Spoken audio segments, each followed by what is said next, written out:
Right now on KGW, a car going in reverse crashes into a southeast Portland pawn shop, causing major damage during the busiest shopping season of the year. Plus, police in Eugene are on the lookout not for a bad guy, but for a good Samaritan who jumped in to help save a life. And mostly dry and mild out there right now. Coming up, the storm report. Who had a 112-mile-per-hour wind gust this morning? Who had an 80-mile-per-hour wind gust last night? And a community is rallying to help a teenager struggling with bone cancer get a new prosthetic leg after his was stolen in downtown Portland. The news at noon starts right now.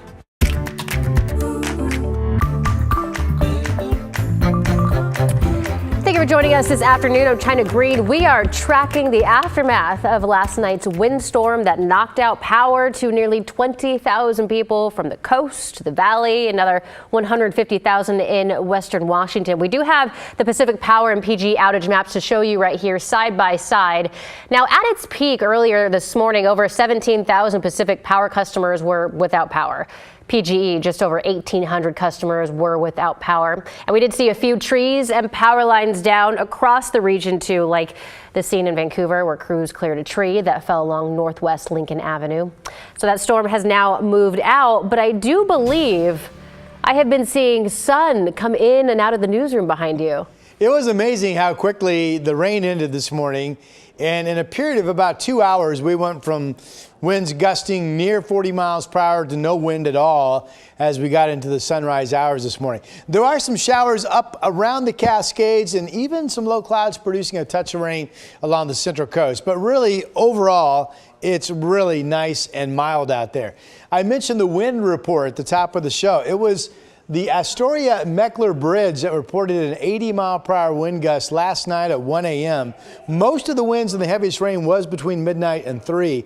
And then early this morning, though, at 5 a.m., that 112-mile-per-hour wind gust, the magic mile at 7,000 feet, that's the upper chairlift at up on Mount Hood at Timberlines Resort. But still, even up there, that's blowing pretty good. The other big story, of course, the rain. And look who the winner was. You folks in Tillamook, 2.81 inches came down. Just over an inch since the last 24 hours or so in Portland.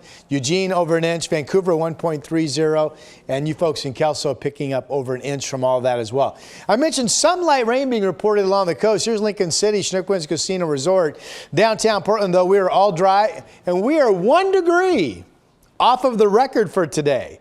It's 58 right now. Well, the record is 59. Mild afternoon ahead in my forecast. Thank you, Rod. Sherwood police are searching for a former warehouse manager accused of stealing from his company. Adrian Cooper is wanted on 10 counts of aggravated theft. Police say he stole $1.2 million worth of equipment from Okanite Manufacturing before reselling it. Detectives are asking anyone who knows where Cooper is to contact Sherwood police. The dancer charged with assaulting a DJ at a Northwest Portland strip club earlier this month was arraigned in court yesterday. 29-year-old Peyton Lathan is accused of stabbing Duncan Allen while he was playing music at Casa Diablo on December 8th. We have this video right here. It shows the moments just before and after the stabbing.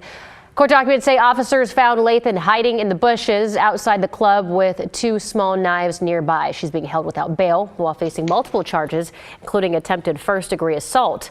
The DJ is recovering after surgery for his punctured lung. Some businesses in Southwest Portland's Goose Hollow neighborhood are feeling the effects of the city's fentanyl crisis, and they're taking the matters in their own hands. That includes the owner of Tercy Soccer. The shop off Southwest 14th and Taylor is right in the middle of what some consider the city's latest fentanyl market. The owner has spent $17,000 on private security and repairs from vandalism this year. He's also replaced the building's exterior awnings with bright lights to try to keep people from gathering there. Yeah, I tried to make it as bright as possible and uninviting. I mean, there's the needles and drug paraphernalia and garbage, food, dog waste. I mean, there's really been everything in this parking lot. Well, I think the sweeps downtown have pushed people looking for drugs up into Goose Hollow. Goose Hollow apartment complexes are also sending residents letters about the drug use, telling them to avoid leaving their building during certain hours. A local teenager with bone cancer is facing a new struggle this month. He's trying to find his prosthetic leg, which he says was stolen in downtown Portland a little more than a week ago. KGW's Libby Dowsett has more on his frustrating situation. Atticus Root has battled bone cancer on and off since he was 13. We first met Root in 2019 after he had his left leg amputated above the knee. It wasn't really that hard of a decision to make. It's either my life or an amputation. Root said he received chemotherapy for osteosarcoma found in his femur. His mother, Irene Veldstra, telling us, with cancer, you have little control. I think as moms, we want to have a magic wand and fix it, and we can't. Soon after this, Atticus received a prosthetic, complete with a leg, knee, and running blade similar to this one. It was custom made to fit his body, costing about $8,000.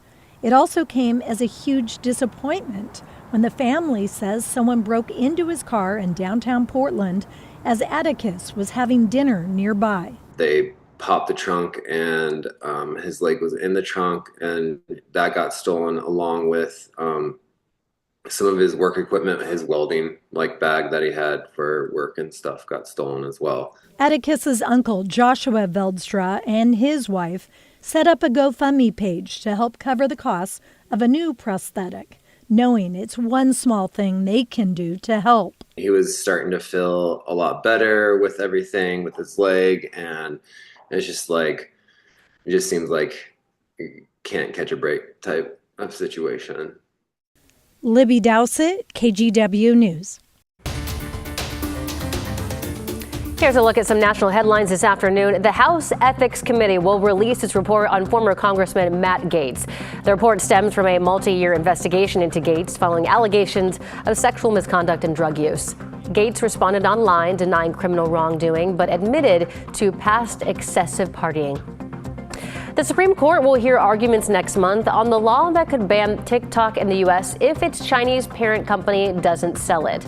The social media platform says the law violates freedom of speech, while the U.S. claims TikTok poses national security concerns. That law is set to go into effect on January 19th. It's unclear right now how quickly the High Court will make a decision. Investigators are trying to figure out what caused a cargo plane to go down in Honolulu, killing 2 pilots on board. Dashcam video shows the plane crash into an abandoned building and explode. However, officials say the crash could have been much worse. The pilots seem to have avoided other structures and fuel tanks on the ground. Starbucks union workers have voted to authorize a strike, with 98% of union baristas voting in favor.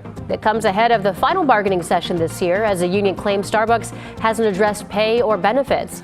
Starbucks disputes that claim, saying it remains committed to reaching a deal with the union. And those are your national headlines.